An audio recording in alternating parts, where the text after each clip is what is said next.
Hello, everyone. Good morning, good afternoon, good evening. This is Bob Miglani. I am so delighted to be with you today. Welcome to the Patient Experience podcast. I'm your host, Bob Miglani, and we have Jason Grossman, Senior Commercial Pharma Life Sciences Executive for decades and decades. Hi, Jason. How are you? Hi, Bob. Nice to be here. Nice to see you. We are so thrilled because the Knicks won last night. The Knicks won last night. It was a nail biter. If you don't know, if you're not in New York has been mayhem because the Knicks won. It was a great game. I don't know if either of you saw it, but that's very exciting to me today because the Knicks won and we're super excited in New York here. We're also excited because we have a great guest, Anny Goldman, who is a patient engagement expert and pro, deep pharma life sciences experience. And she's going to tell us about her. But for you, if you're watching this, what I want you to remember is this is live. This means, folks, you can ask questions, okay, real time. Second, it's relevant to pharma, to life sciences, to med tech, and it's going to be really deep about what really nudges patients forward. So that's what we're going to talk about. So I'm delighted to be here and with you all. Anny, welcome. Thank you for joining us. Tell us about Anny Goldman. Tell us about how you got here, a little bit of your background, please. Okay, so thank you for having me, first of all. It took us some time to arrange this meeting, so I'm very excited to be here today. So regarding your question, who am I besides me being Anny Goldman? Honestly, I think that it depends on the day you catch me. So because a few years ago, you could tell me that I am only a nurse, but today I can say that I wear a few hats. First of all, I'm a chronic patient. Actually, I prefer to say that I'm chronic consumer of healthcare system. And I'm also a nurse. Several years I was working in the internal ward in one of the Israeli hospitals. And for the last several years, I work in pharma industry. So I wear different kind of hats. So it actually depends on which day you will approach me with this question. And on top of that, I forgot, I'm a mother of 4 children and I live in Israel. And I'm also a lecturing, I'm providing lectures in the Ben Gurion University for MSc in clinical pharmacy. And I lecture about medication adherence among chronic patients, my passion. So that's maybe I can wrap it this way about who am I and how I got here. I think the best way will be to get back to my maybe years when I learned to be a nurse. One of the most, I would say, emphasization in our studies was how we need to train the patient and how we need to educate the patient. And, reality and theory are not going hand in hand. That means that whatever I learned, actually, I didn't really see it come up in practice because education alone doesn't lead to a change. And I saw it on myself and I saw it among other patients that I was taking care of. And that led me to really pursue and to investigate it, the gap between the theory and the practice. And I think that's what led me to come up and being a patient engagement lead or to have anything to do with the behavioral science and how people really think. Are we logical? Are we rational? What really drives us? So I will say it, my personal experience led me to this point. I love that. All of us have been in pharma. I worked at Pfizer for 23 years. You were at Takeda, and then Jason certainly had been a number of companies from, Genentech and so on. I think one of the things we often sort of think about in pharma is that, and typically we don't find that in pharma, right? Anny, we don't find people like Anny, who's a nurse, who looks at the patient experience from a patient's perspective as much, right? They're more executives, right? So So it's I really know some, but Yeah. you're right. I don't know a lot of people who have this, I would say, mix of different perspective on different worlds. Yeah. Yeah, I love that. So tell us, Andy, in your experience, now you've been, again, pharma and life sciences and hospital systems as well as a patient. What do you think has changed from the patient's perspective in the last, let's say, 5 years? Like, what's different now? I think you're touching the most important 5 years because, actually, I would say differently. From one side, I want to say that patients have not changed. Yeah. The patient themselves, because Okay. the disease or the illness stayed the same. Like diabetes is still diabetes, and the complication with diabetes are the same complication. But what really changes the environment, the world that surrounds the patient and the people that need to adapt the new changes. And I think that one of the biggest, I would say, accelerators for the change in the healthcare system was COVID. Yeah. COVID pushed everyone online almost overnight. Like all the appointments, the messages, the follow-up that used to happen in clinical setting suddenly came to screen and it stuck. So we are continuing giving treatment and care for the patients through the screen, okay? Yeah. And within about a year, video visits went from something only small minority of physicians were used to use to something that almost everyone do it today, okay? And right on the heel of that, AI walked into everyday life. So I would say that's the second change that happened in the last 5 years. So now people often arrive having already searched, read, and prepared their questions. And they are much more equipped, I would say, to have this interaction between patient and the physicians or any other healthcare provider. So patients today maybe are more informed and less passive than in the past. Yeah. But they're also much more overwhelmed because there's endless information and endless opinions. With AI, we also know this hallucination, and you really need to know how to use an AI, and I'm not going to speak about that. And a lot of the patients are not only looking for facts, and that's important, maybe part of it, because today patients are also looking for reassurance, for someone that will tell them, listen, what you're feeling makes sense. You're not alone. I had the same experience. So it's not only facts that we are chasing, and actually AI is very good in providing that, but we also need that emotional support that's still provided by people. And when it comes to real trust, I would say something like I call it the buzzword in the AI area, the trust. Yeah. I think today trust and comfort, especially is difficult in a difficult moment for the patient, still should be provided by the human touch. The technology, and I don't want to say just AI, but in general, technology is not there yet. So we started that kind of change, I would say, the acceleration in digital in the healthcare environment. And we're still on that, I would say, wave. It's not over yet. Yeah. Bob, I got a follow-up question for Annie. So Bob and I spend a lot of time talking about patients' adherence and what are some of the challenges that patients have going into offices? So 3 of those challenges we've identified, and I'd love to get your opinion on them, and also are we missing anything?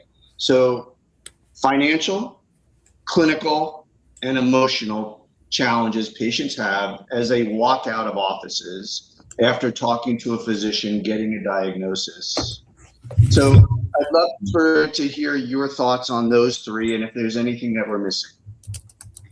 You mentioned financial, clinical, and what was this third one? Emotional. So I think you nailed it. Like those 3 are definitely are challenging, but they're not the only one. And I would give you my perspective, but I need also to say that it's all backed up with the literature and I would say evidence, because we know that also skills play a role. You need to have the skills. So you might have the knowledge, you might have the money, okay? And you might have the capabilities, but and you have the motivation, like you know what you need to do. The clinician explained it to you, your physician, your nurse, whatever, but you don't have the skills to do it. On the other side, we also have the motivational. Maybe you mean motivation as part of the emotion, but if not, I would say motivation as a standalone and opportunity. So there are a lot of things that should be in place, and in order for behavior to happen, okay? But also, we can refer this question specifically about the challenges for adherence in a different way, because when I answer to this question right now, I address to what are the factors or what are the elements that should exist in order for medication adherence to exist in a patient, okay? But we're also aware to the fact that there are a lot of factors that impacts patient capability and their decision to go through with this.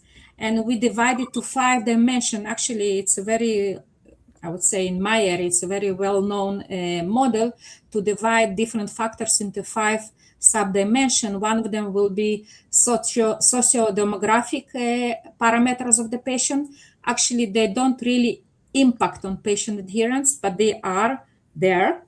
And we have this healthcare system parameters with communication with the physician, accessibility of the treatment, and to the physician itself play a role. And we also have the treatment characterization. Is it subcutaneous? Is it per os?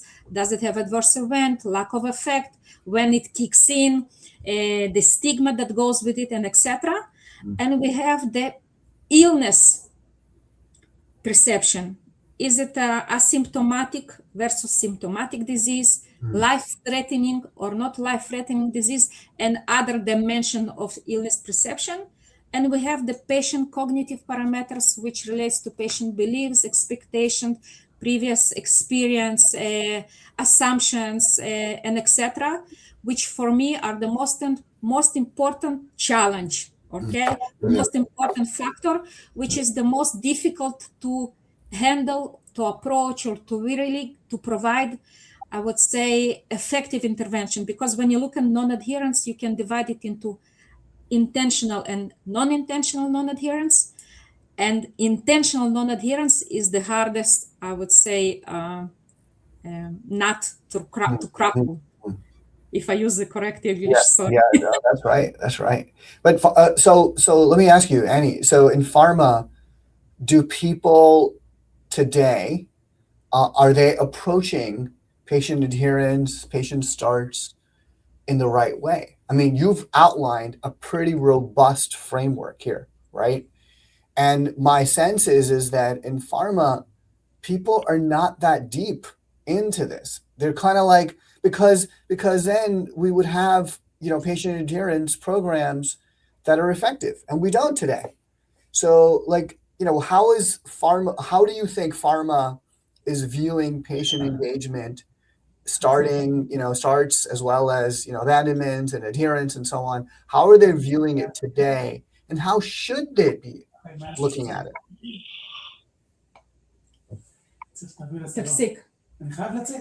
I'm sorry, just a second. This was happened when you have live. Of course, Jason, it's always that situation. That situation. The hardest patient is my husband. You got to roll with it, Bob. Yes. Hey, this is live TV, right? This is live TV. Yeah. I assumed something like that will happen, and unfortunately, that might not be the last time. That's okay. So, Bob, I'm sorry. Can you repeat the question? Well, I guess the question is, Anny, is like you've presented a very robust model for patient adherence.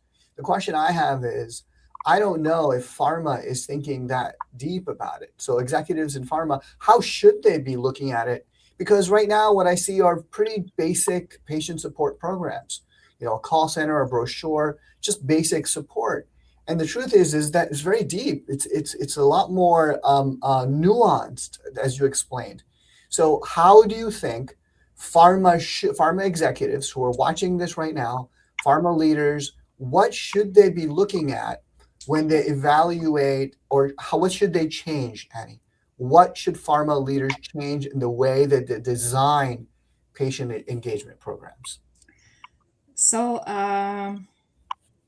wow, it's a big question, Yeah. and I will try to answer it. And please, if you're feeling that I'm drifting away, stop me, because I tend to do that. So several things. I would want to start that, like I cannot speak on behalf of whole pharma, but in general, I would say that in my discussion with my colleagues and my friends from pharma, I do know that we have a very good intention. So first of all, we have a will to help really patient to succeed with their medication journey, I would say it. So we're all familiar with the patient journey, and then actually I like to speak about medication adherence journey, that they have a very clear steps like initiation, persistence, and maintenance. And then, of course, there's a stop of treatment or drop of treatment from different reasons. And when we speak about what pharma is doing and what she needs to do and etc., I also want to say that pharma is not working in a silo or in a world that every opportunity is doable.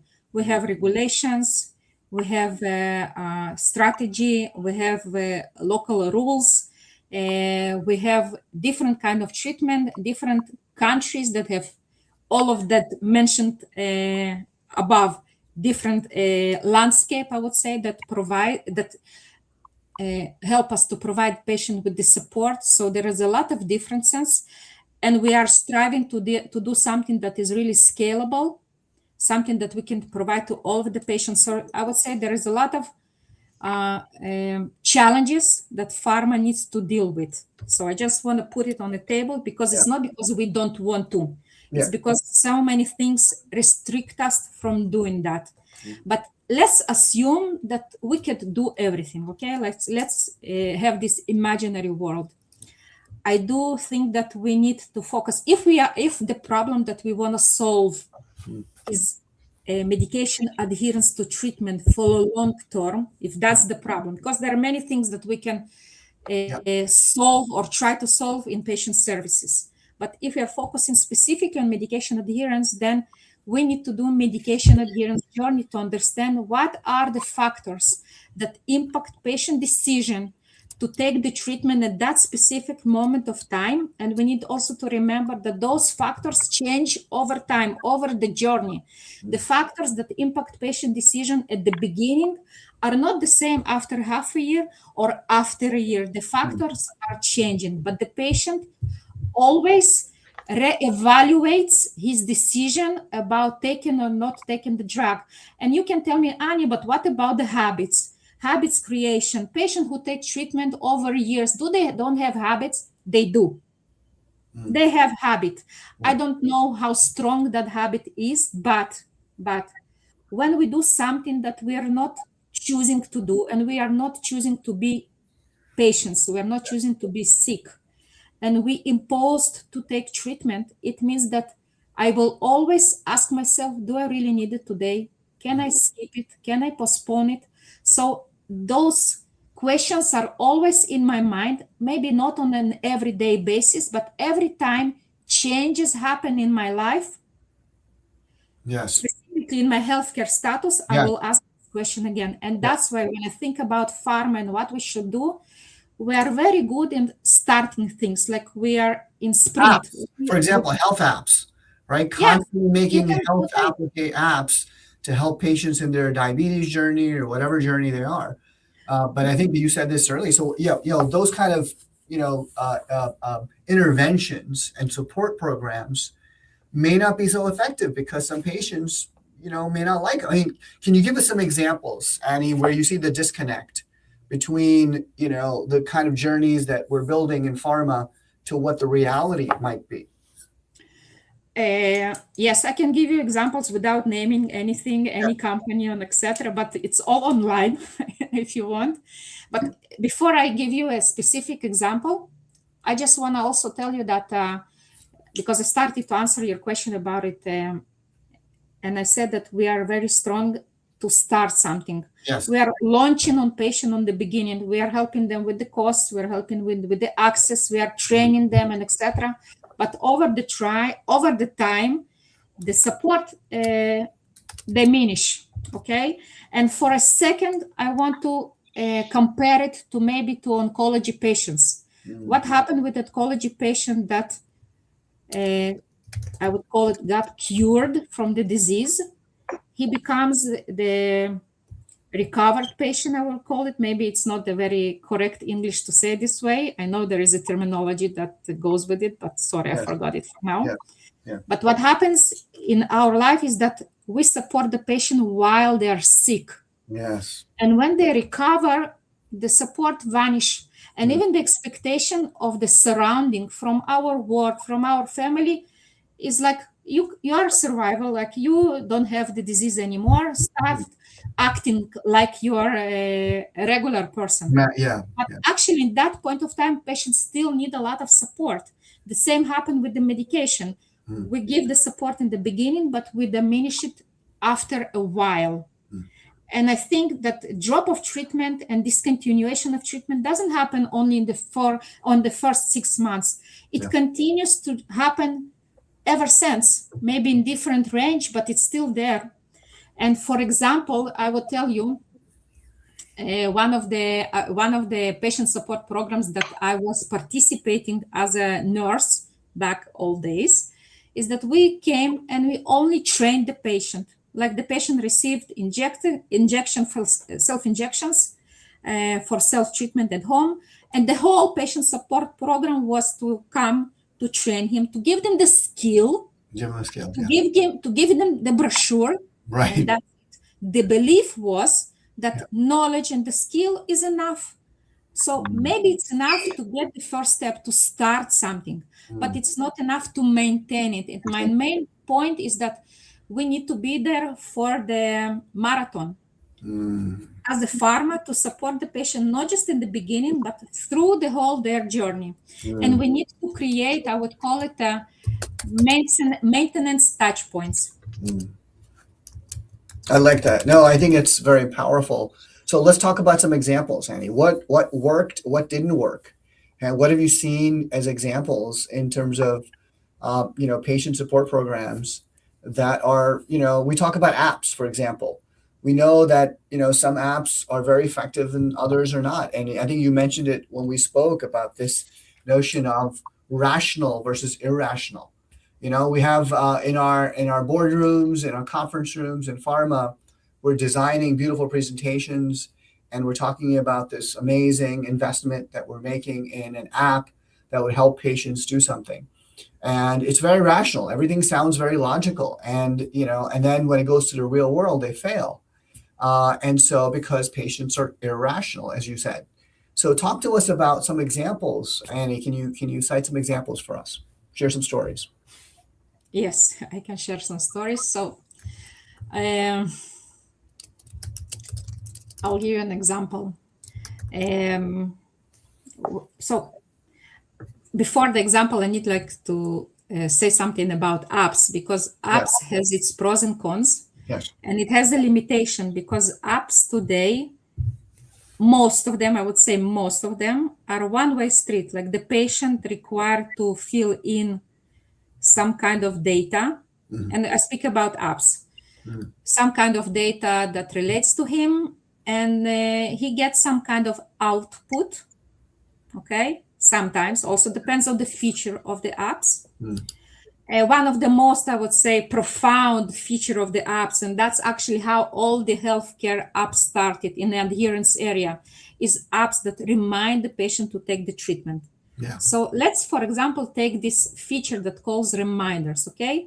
So logically, rationally, I would say, if you forget, if that's your problem, I will give you a solution. I will give you reminders that will prevent you from forgetting.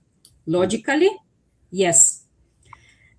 Did it happen in reality? Yes. There is a lot of application that has this kind of feature. Yeah. But in reality, what happens with the patient is that the patient, when even he sets the alarms for the reminders, imagine yourself when you have time to sit with the application, is with you when you're free, you are calm, you are not stressed, you're sitting down with the application, you see the manual, and you schedule your reminder. And then the next day it kicks in and it reminds you, listen, Bob, now you need to take the drug. But now Bob is stressed. You're standing in front of the refrigerator. You're looking on this injection and you think to yourself, oh my God, can I do it? If I will do it wrong, what will be the side effect of that? Do I really need it? Maybe I can live without it. Maybe I can try to handle my disease without all of this. The fear and the anxiety and the stress and the how do I say it? I forgot that word. Yeah. Never mind. Yeah. Fills me in. Yes. And then emotion lives in the irrational part of us. Yes. What moves me at that moment is my emotions. Whatever I want to do at that point of time, it calls present bias. I want to avoid this discomfort of having this injection. So the alarm that I have that tells me, Annie, this is the time that you need to do it, I want to dismiss it because it's not relevant for me. Yeah. What I want my app is to tell me, listen, Annie, you're starting a new treatment. It's probably very stressful for you. Many patients might feel an anxiety at this point of time. Yes. We can support you by giving you this and that and that. So by addressing my emotions, make the tool much more personal to me. Yes. And relates to my potential irrational decisions that I might make due to my emotions that drive me. I actually love that. So just hold that point, really important point. So what you're saying here, and I love this, is that what we're doing is building very rational clinical support systems. And what we have to think about is the emotional part of it, where it's that space where the patient makes the decision is not very rational. It's very irrational and based on emotion. And so we must find this is the challenging part, Annie, because it's very soft. In boardroom and conference rooms, you can't talk emotions, right? Like this is in pharma, I've worked in pharma. It's like, no, we're not going to talk emotion. We're going to talk logic and science and data and what, medical, legal, regulatory approves, right? And so this is the hard part of patient adherence and patient starts and patient engagement is like, it's so soft, it's qualitative. And pharma is, driven by data and science. And so so how do you square that? I just want to say just a second that it's not only pharma. You're asking about pharma, but in reality, it's not only pharma. It's how the healthcare system behaves. Because I will give you a very simple example. I don't know if you're familiar with this teach back teach model of training patient. Yeah. So it means that you are teaching him how to inject, how to swallow, how to do something. Never mind what. You teach them and you want him to tell you back what he understands. And if you see some gaps in his understanding, you reteach him or re-educate him again. So everything that I mentioned right now doesn't have any place to emotion. This is how we were thought to handle this. We need to teach as a system. We assess the educational or informational gap. We provide the relevant information. We make some clearance that the patient really understand it. And if so, then we did a good task, we fulfilled it. Okay. Right. Never ever, no one told me, Annie, listen, when you teach the patient, ask him, how does it feel? How does he feel about it? Does he feel capable of doing that? From 1 to 10, how confident he feels that he can do it by himself? What can prevent him from doing that? That's not part of teach back teach. Yeah, it's not let me ask a question about that, Annie. Pharma, it's everywhere, and the reason for that is because it's the easiest way. First of all, it's the easiest and the logical way, the rational way, right? So, Annie, we talked about financial, we talked about clinical, and pharma is really good at that, right? What we just described is the emotional aspect. pharma and physicians in particular who are stressed in their own right because they only have a couple of minutes to talk to patients, right? Give them the information, and 9 times out of 10, the patient's eyes are glazed over because they're realizing the gravity of the situation they're getting for the physicians with their diagnosis. And those physicians aren't taught in medical school, and it's really innate within some people who have that emotional intelligence to be able to recognize that the patient is not understanding because they're emotionally distraught. How does pharma, how do people like Bob and I and yourself help physicians, first of all, realize that there is this third element and help them help their patients with that element? Actually, I think about this question, and first thing that comes to my mind, is it pharma responsibility to teach physician? I think the problem is not there. It starts even earlier in the education. I will give an example for that. So today, and I speak about Israel, okay, because I can speak broadly. So I will start with Israel. Medication adherence behavior studies are not part of the curriculum. It doesn't exist. The only place where there is a real course about it is the one that I'm teaching in one of the Israeli universities, and it's for pharmacists, not for the physicians. Oh, wow. Having said that, I also need to say that a long time ago, there wasn't still a lot of emphasis on communicational skills of the physicians.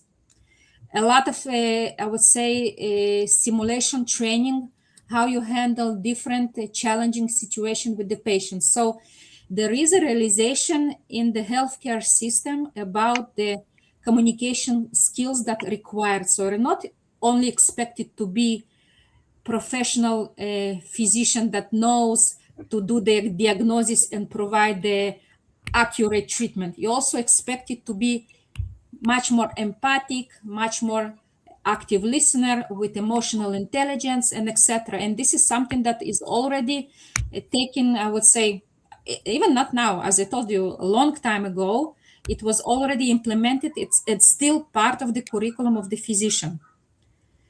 But when you ask me this question, probably you are speaking about physician that became physician many, many years ago.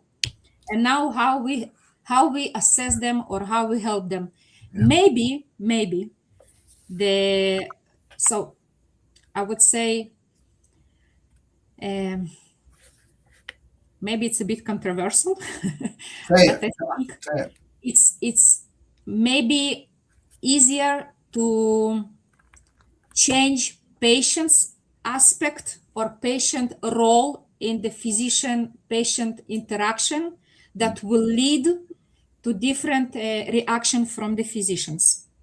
Because today patient goes everywhere. They learn everywhere. We know Reddit, we know Facebook, all of these platforms, they're not exist for the patient that need only emotional support or only information. Patient use this platform to brainstorm with the other patient like me, someone who been in that exact situation, and they prepare themselves for the meeting with the physician, and they learn to be more assertive. They take, I would say, control over their situation, and that actually impose on the physician to react differently.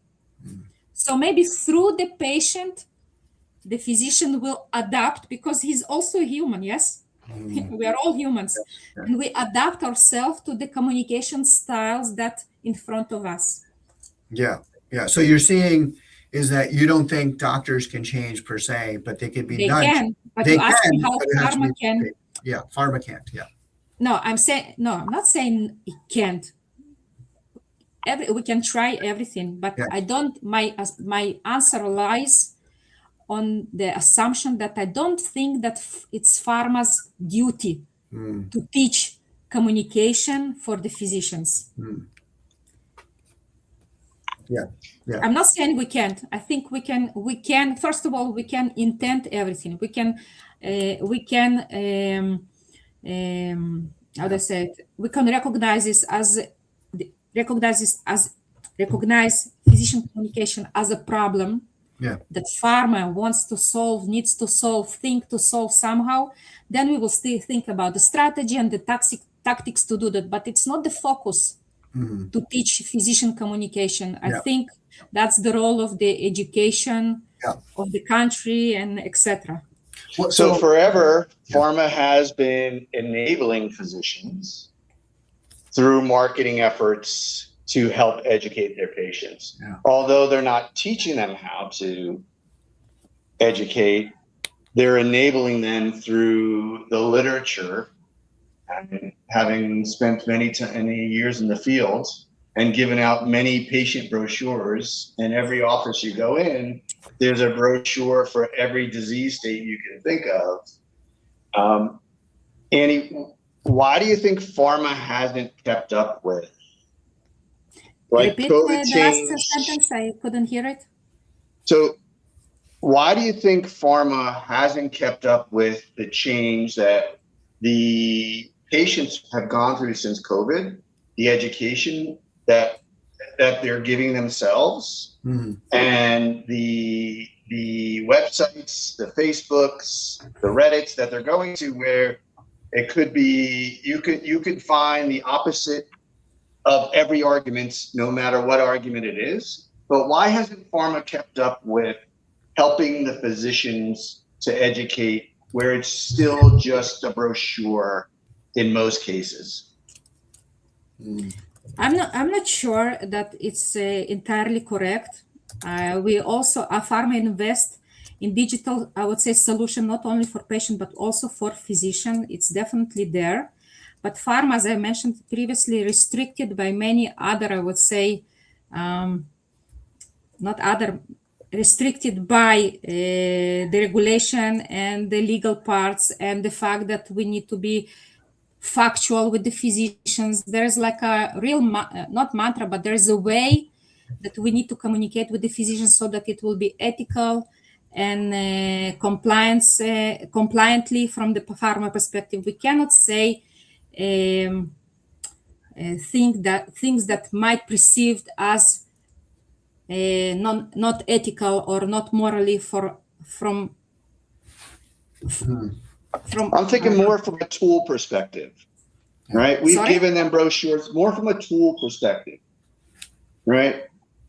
The internet and AI have, slowly crept into our lives, but pharma still supplies physicians paper brochures to hand to patients.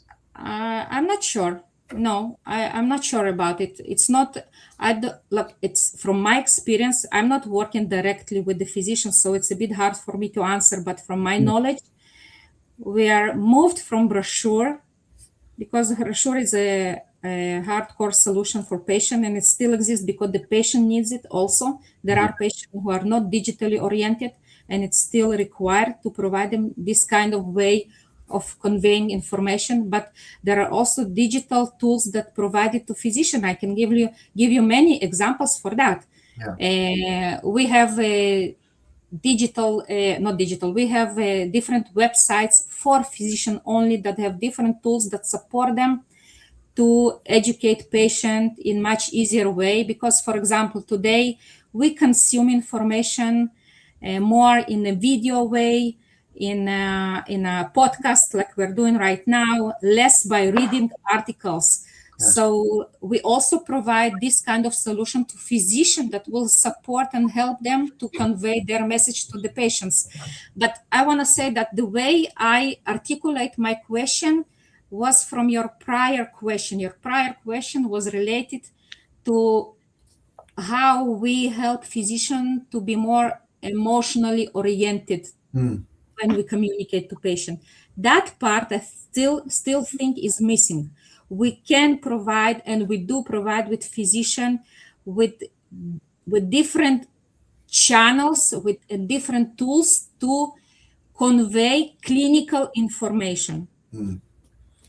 Yeah. But we are less there when it relates to teach the physician how to talk, how to convey that information to patient. I So- hope I made it clear. Yeah, There is yeah. a No, I think that I'd love to zoom out for a moment, and let's talk directly to a new product being launched today. Okay, so you're in a pharma company that's very excited to launch a new specialty therapy, and you're getting ready. How are you thinking, Anny and Jason? Talk to us about what are the 2 or 3 things you're thinking about to launch a successful product. And of course, to beat in the marathon, Anny, right? To keep it going, right? So how would you be thinking about, what is your advice? Give us your advice to a pharma executive who is launching a new product. What's your advice in terms of getting those patients to start the treatment? It's a complex treatment. There's infusions required. There's blood being drawn. It's a very complicated journey. So what is your playbook, Anny and Jason, for this executive launching a new brand? Oh, that's a very good question. Thank you for asking that. I would say that first of all, or maybe I would call it several, let's say, rules. Okay. Yes. So the first one for me will be to make the very first step crystal clear and easy to implement. You know what? Sorry, I will go back even. First of all, is to include patient in the development phase. And that's something that already happens. Actually, it's not only because pharma wants to behave this way, it's because regulations already push us to do that. So it's very well acknowledged the fact, or actually it's very well acknowledged the place that patients have and the say that they have, even in the development phase of the new products. So it's not only the safety and the efficiency, but the patient voice, patient future experience also counts. So that's number one. And let's say it's done. We are doing, or at least we're trying to do it. But after the launch, first thing will be to make the very first step crystal clear. Actually, there was a very interesting work in behavioral science. Maybe I don't remember all the details, but they took 2 groups of people that they wanted to motivate them to go to vote for the for the city. You understand me? Yes. So one group received an invitation that says, on this day, on that address, come and vote and put your voice. And the other group received another brochure that say, on this day and this hour, this is the map, how you need to do it. You can scan it to your Google Maps or whatever, and it will take you over there, come and vote. And when they compared from the 2 groups where the highest rate of voting was, it was with the much more elaborated invitation. So the simplest and the crystal clear we make the start. That's the first way to succeed in launch. I always say that we need to start with the right leg, to give them everything in place, to make it easier, to remove frictions. Okay, and that's the other part. We need to think about not only what kind of information is required in this and that point of time. We also need to think what are the frictions that the patient need to deal with, and to do all of the effort to remove them as much as we can, as much as it depends on pharma, because once again, we are working in the healthcare system, and the system itself also should think about it. Yeah, the friction I've seen sometimes is these portals. So patients are often driven to EHR portals or some sort of portals or apps even. We talk about apps a lot. And there's a username and password. And most people don't remember the username and password for these apps. And then they abandon signing in. So you're right. The friction is actually, we have to think about, we can't just think about the beautiful solution. We have to think about the problems that they would encounter and really design that journey in a way that looks at friction. So I think it's very powerful. So yeah, please continue. So remove friction. So we've got here. And I would also say that we need to design our services or our solution for the bad days. Because when everything is good, then it's good. They don't need us. They need, when we say that we give patients support, it's when something is not so well. So we need to think about what are those bad days, what are those bad experiences that the patient might have. Bad, I mean hardness, loneliness, frustration, fear, things like that. We need to think about those bad days and design our solution for those specific days. Yeah, design those solutions. Yeah, and we need to remove the shame. That means if someone misses the treatment, for example, we need to make it easy for him to come back without making him feel judgmental. Because one of the, I would say, reason. There we go. Did you just give her a scissor? Yes, those are scissors. It's okay. She's a nurse. She's a nurse. She's a nurse. Yeah, I'm a nurse. I can give a first help. I can give it. So, oh my God, how I'll be concentrated. So what I was saying about the shame is that if you look in the literature about no-show, one of the reasons that the patient doesn't show to the appointment with the physician is because they are ashamed and they feel that they're going to be they're going to be judged by the healthcare provider due to the fact that they didn't follow up their orders. I will give my mother, for example. I told her, listen, when you have a follow-up with your physicians, you told me the date. When did they come? I told her, why didn't you go? I didn't do what he told me. I don't want to hear about how bad I am, how I'm not compliant and etc. So she's not showing up. And it's just my mother, but it's supported by vast literature about this. So shame plays a very big role.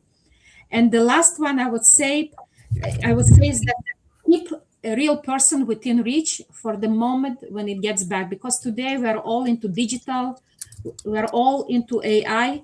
I think that maybe in the future, not far from today, but in the future, when this child will be at my age or maybe even a bit younger, just digital solution will be sufficient. But for people like me and my parents, we still need to have a hybrid model. And when I say hybrid model, hybrid solution, it means that I have a real person in reach when I need him. Yeah. Well, so I want to talk about that for a second. So when you mentioned your mom, for example, having shame and, in that first visit, the other problem we've seen is that when in the visit itself, the patient is that white coat syndrome where the patient is like, oh my God, I don't know what's going on. And then they are in the parking lot to go back home. And they said, oh, I forgot to ask the doctor this question. And this is really, we see this all the time, is that within the 30 minutes or an hour after the patient leaves the visit, we've seen this. The spouse, you're having a conversation with your spouse, your husband, your wife, and they say, did you ask the doctor this question? They say, oh, I forgot to ask. I mean, we have 3 children in our home, and I take the kids to the doctor sometimes because my wife is a doctor herself. So I have a little bit more flexibility doing, live streams and all this good stuff. But so I take the kids to the doctors, and the doctor starts explaining the condition to me. And I said, can you please just tell my wife, because I'm an idiot. I'm not that smart. How can I have this explanation to my wife? And then when I go home, she said, did you ask this, this, and that? I'm like, oh my God, I forgot. So, building a system that takes into account that not just the shame in the beginning, but also in the middle and towards the end of, hey, I forgot to ask. I should have asked. It's that regret of not understanding your treatment, your condition, your issues, and then being, then I have to go back to see the doctor 6 months. And then then we wonder why the patients don't start the medicine. So I think you're very important. This is very important. This is very useful. Jason, do you have anything to add in terms of designing programs? This has been really useful, Annie. Thank you for these 5. I listed 5 here. So Jason, anything else you want to add that might be our perspective here? Yes, therapies become more and more complicated, and they become or go down to more and more personalized medication. Take the T cell products, right? Where we're taking the actual blood out of patients, removing cells, adding medication to that through manufacturing, and putting their own blood back in. There's a whole nother dynamic that goes into educating the patients, educating the physician about the back end process, especially in oncology now, and designing a system that can accommodate getting to centers to get the blood taken out, like apheresis centers.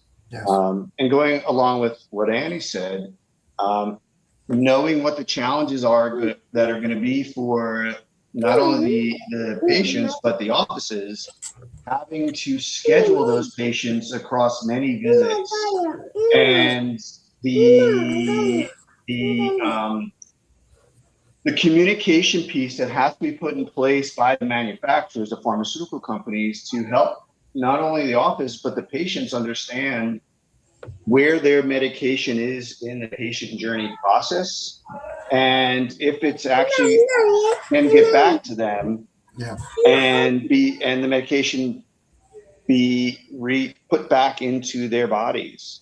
So it's the communication piece as we get into more personalized medication, going from manufacturer to HCP and manufacturer to HCO, to the patients. That triangle of communication, which is not something that pharma in the last 30 years has built around. So it's a new paradigm shift for personalized medicine.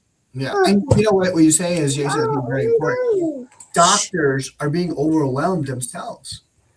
There's not enough doctors, as we know. There's not enough healthcare providers, and the challenge becomes is like not just one pharma company that makes a specific drug. It's all pharma companies are relying increasingly, very heavily, on the doctor for patient support programs. And the good news is doctors are overwhelmed because they're like, take a number. I've got 18 companies that are saying the same thing, and 18 different companies have the same kind of product. I mean, it's different. And ASCO recently, right? All these beautiful, great therapies are being announced, great research in cancer, which is wonderful. But the challenge remains the same. It's only a handful of oncologists that still have to think about all of these different therapies and how they're going to get these patients, to come back 6 times, do this, do that. And so it's a really challenging, and I think my sense is that there's a lot of pressure on doctors today as pharma looks to the doctor to help them roll out these therapies. That's why we've seen a lot of therapies fail. Even they're great drugs, but their go-to-market is failing because they haven't designed the system, as Annie and Jason, you guys are talking about, is like, how do we design it for this emotional journey and a very complex journey, right? That's the thing. It's an emotional journey. It's a complex journey.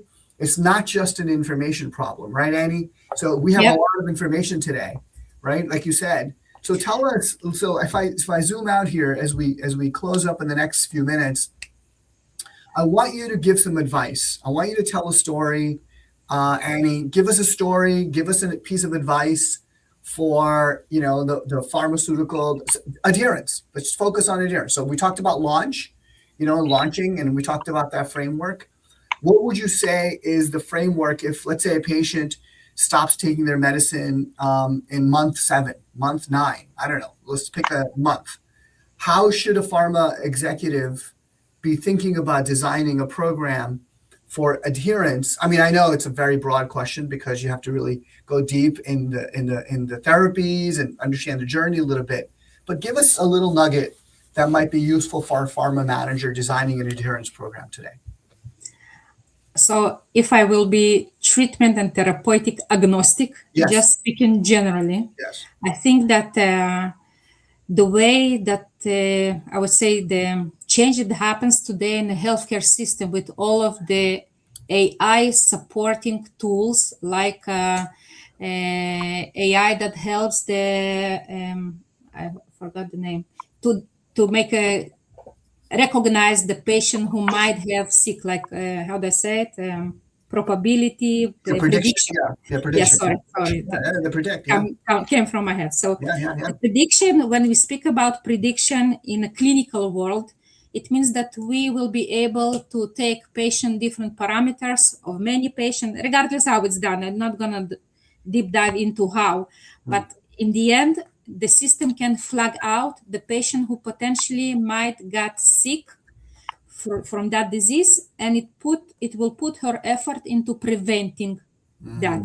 That means the communication and all of the efforts that will be done by the physician and by the nurses will be to convince the patient to change his lifestyle in order to prevent somehow the potential disease. So the markers that we usually collect for that are clinical markers. The blood workout, The blood test, the scan, the X-ray. Yeah. Yeah. But when you speak about adherence, we speak about behavior. Behavior, yes. But the logic is the same. It means that you should the infrastructure of the system that supports the patient, regardless if it's going to be used as a portal or as an application. Usually it's application, so let's stay with it.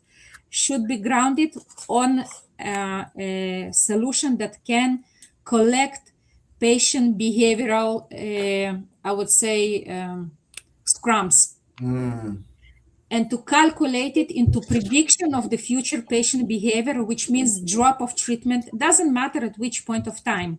As I said previously, the reason might change, but there are scrums, or I would say digital behavioral scrums that patients live that can be calculated into a system that will classify patients based on their potential to drop of treatment. So in general, I'm saying we will be able, if not even now, I think there are already solutions in a pipeline that will be able to predict patient drop-offs. And for those patients, that means you don't need to provide one suit fits all. You don't need to provide human touch for everyone. You don't need to call up for follow-up calls with every patient once in a month, like a Schweizeric clock. It means that you will know who is the specific patient that's going to drop off.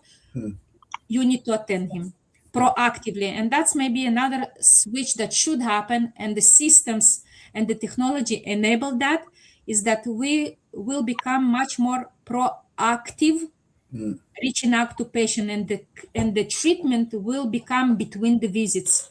Because today we have visit, several months, another visit. Yes. Usually it's reactive. Patient comes because someone told him or because something changed, and that's it.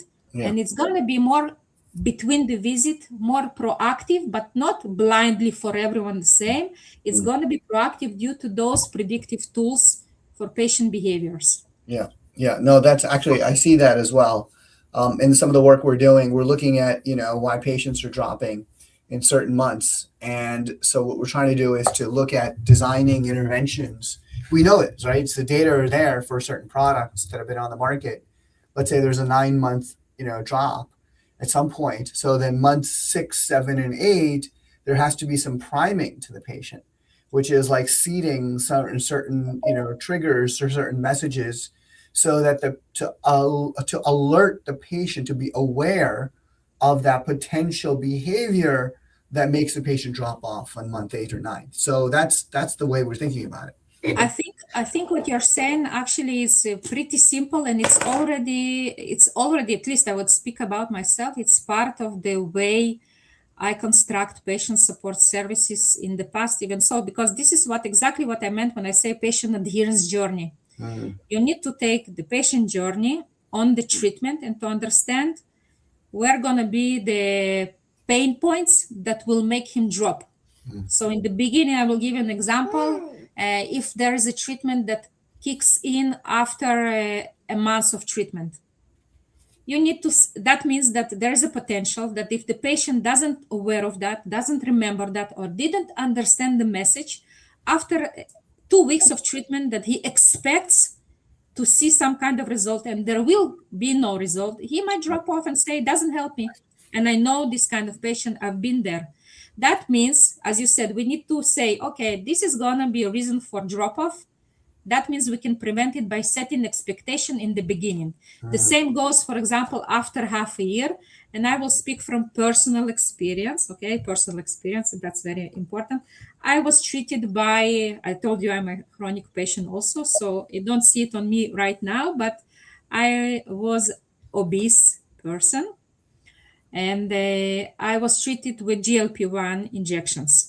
So one of the problems with GLP-1, regardless the name of the treatment and the company, really, I want to be fair, is that the patient, when they lose weight, they drop off treatment because they reached the goal.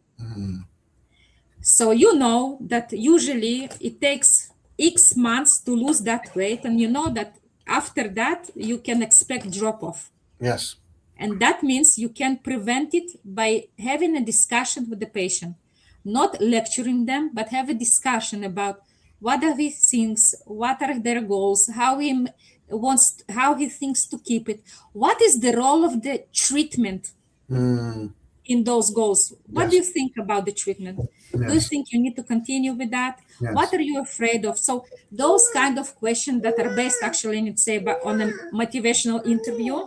Those are the questions that allow us to discover new world, allow us to discover, and I would say even to reject some of the assumptions as we as healthcare providers have about our patients, because non-adherence to treatment, it's not personality.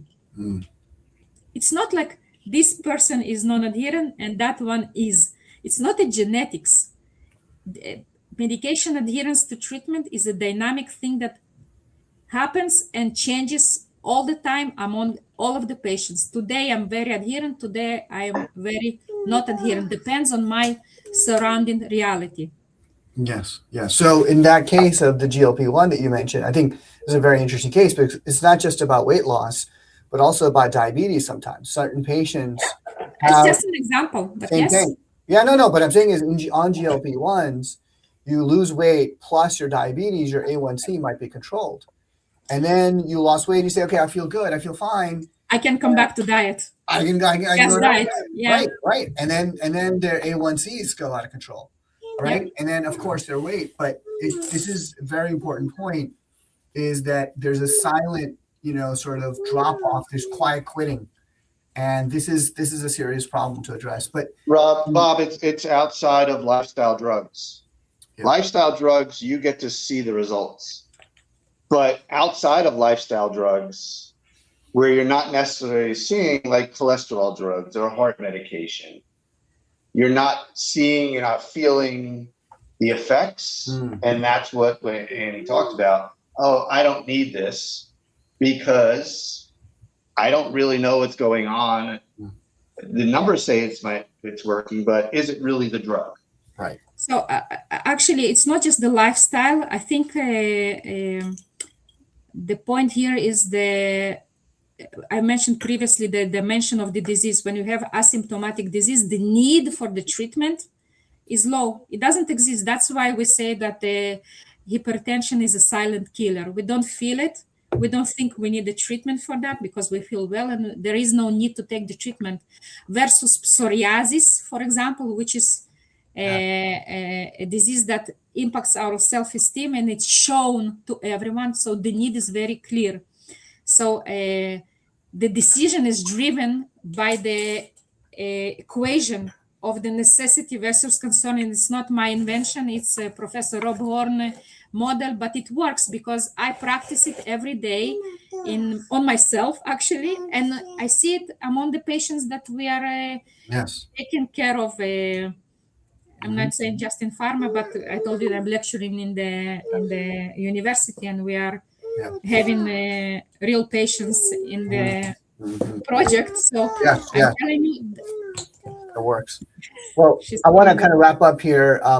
I know, Annie, thank you for joining us. I know it's late in Israel right now, and that's why you have your parent duties as Yeah, well. And so I totally appreciate that. I know Jason and I both appreciate that as parents of children, and so I think it's very important. I want to just give the last few seconds here as we close up. Any final remarks, Jason? Any final comments you'd like to make?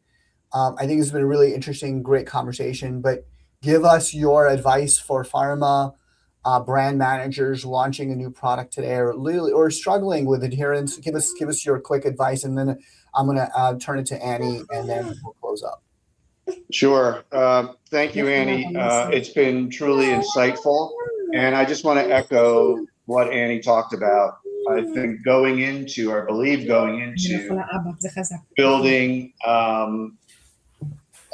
a new brand, it's the pain points. It's understanding the patient journey and then understanding what those pain points are, and to partner with the HCPs in whatever journey that they're on in helping to educate the patient.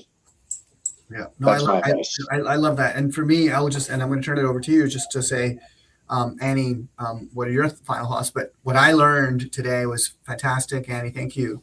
It almost is like the title of the talk here is, irrational and rational. Patients are irrational. Human beings are irrational. And so maybe we should be thinking more irrationally when designing, patient support programs. So Annie, I turn it over to you for final thoughts. I think, so first of all, thank you. I really enjoyed it very much, actually. You opened me an appetite for this. Thanks. So two things. One is that medication adherence or medication non-adherence is a problem that we actually stuck with.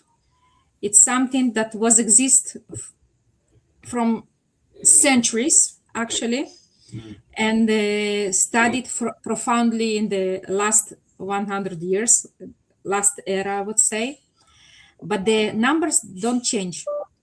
So just to give an example, the report of WHO about adherence states that 50% of patients are non-adherent.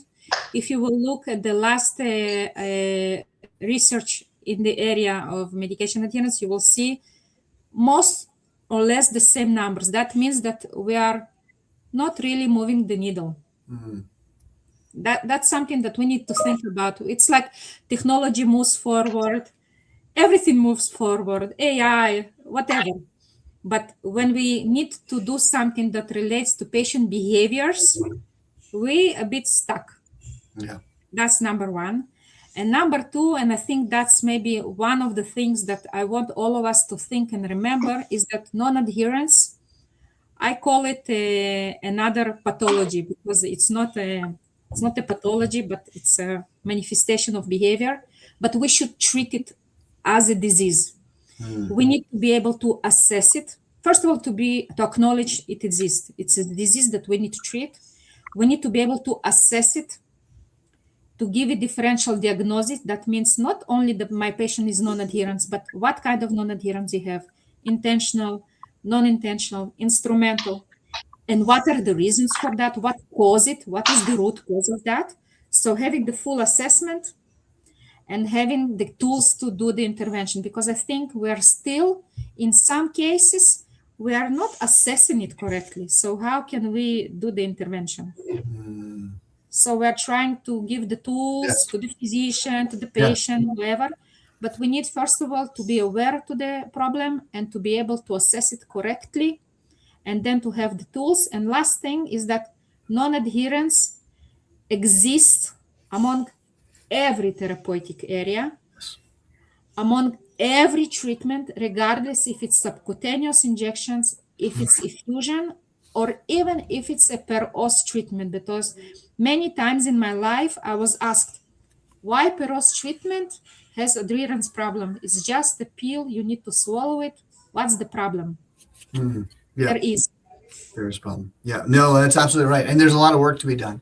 So there's a lot of roles and opportunities for everyone in patient services and patient engagement. But I've had a terrific time speaking with Jason here and Annie. Really wonderful. I've got wonderful insights we're going to be sharing over the next few days here. You can look at the recording, but I just want to say thank you very much, Anny Goldman. It was a terrific conversation. Really appreciate it. Jason, thank you for always being here and supporting us and the beautiful conversations we've had. So Annie, thank you again, and really appreciate you calling in this late hour from Israel and interrupting family time briefly, but really appreciate you being on Thank you. our Thank you podcast. for the opportunity. Thank you very much. Thank you. Well, have a great day, everyone. This is Bob saying good day, good evening, good night. Thank you. Talk to you later. Bye, Jason. Bye, Annie. Thank you. Bye-bye. Bye, everybody.